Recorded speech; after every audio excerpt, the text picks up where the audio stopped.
construction insurance market in Latin America has changed significantly over the last couple of years. After more than a decade of a steady flow of insurance capacity going into the market and leading to softer terms, we started experiencing a shift in the market. Underwriting profits were considered poor within management teams at major insurers. Additionally, construction insurance is a long-tail business by its very nature, meaning that it takes a few years before insurers are able to determine profitability. And this resulted in capacity moving away from construction towards annually renewable insurance lines. Without the budgetary constraints of the past, insurers became more selective and applying stricter controls. The COVID-19 pandemic has further complicated matters by increasing uncertainty, while underwriters started focusing more on including language to exclude specifically communicable diseases. It is, however, important to highlight and distinguish between retail markets and reinsurance markets.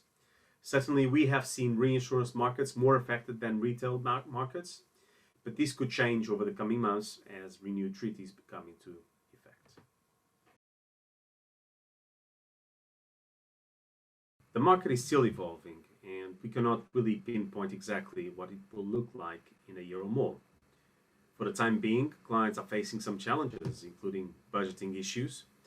If we look at the LATAM Composite Insurance Price Index, these increased 9% in the first quarter of 2020 and another 14% in the second. Data for the latter half of the year is not yet available.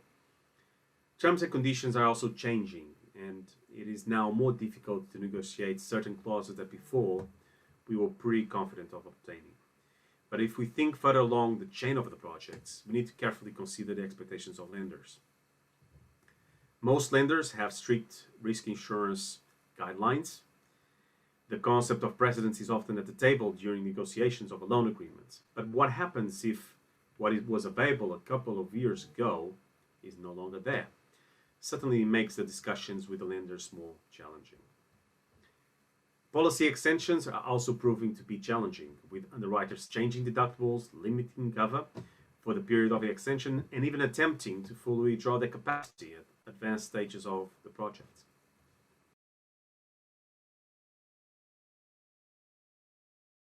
Preparation is even more important now.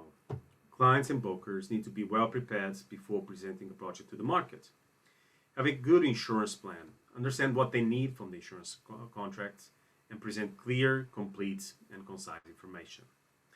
First, clients should engage with the broker early on and make sure they select a partner who understands their industry, the insurance market, and can work with their legal advisors in the drafting of the insurance clauses under EPC contracts, loan agreements, and other contracts.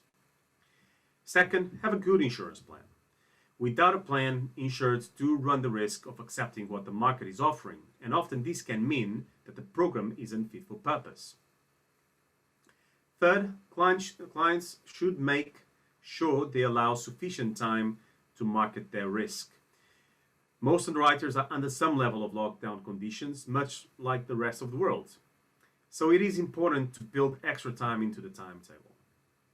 Finally, it's important that insurance budgets are produced based on facts. This includes the duration of the project, experience of the contractor, scope of work, natural catastrophe exposure, among many other factors. Review it more regularly than before to account for changes in market conditions.